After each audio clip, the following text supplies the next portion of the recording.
চট্টগ্রামের আলোচিত আইনজীবী সাইফুল ইসলাম আলিফ হত্যার ঘটনায় মামলা দায়ের করা হয়েছে।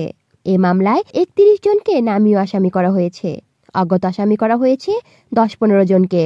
শনিবার সকালে চট্টগ্রামের কোতোয়ালি থানায় এ ঘটনার মামলা দায়ের করেছেন সাইফুল ইসলাম আলিফের বাবা জামাল উদ্দিন।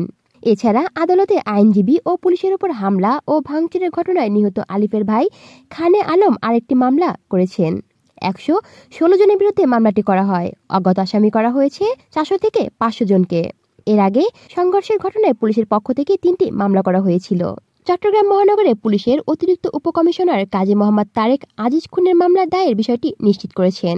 গত মঙ্গলবার রাষ্ট্রদ্রোহ মামলায় গ্রেপ্তার করা হয় সম্মিলিত সনাতনী জাগরণ জোটের মুখপাত্র চিন্ময় কৃষ্ণ দাস ব্রহ্মচারীর জামিন নামঞ্জুর করে আদালত। তাকে কারাগারে পাঠানোর জন্য প্রিজন ভ্যানে তোলার পর হাজারো বেশি অনুসারী প্রিজন ভ্যান আটকে বিক্ষোভ শুরু করেন। পরে পুলিশ, সোয়াট, বিজিবি লাঠিপেটা করে ও সাউন্ড গ্রেনেড ছুড়ে বিক্ষোভকারীদের ছত্রভঙ্গ করে দেয়।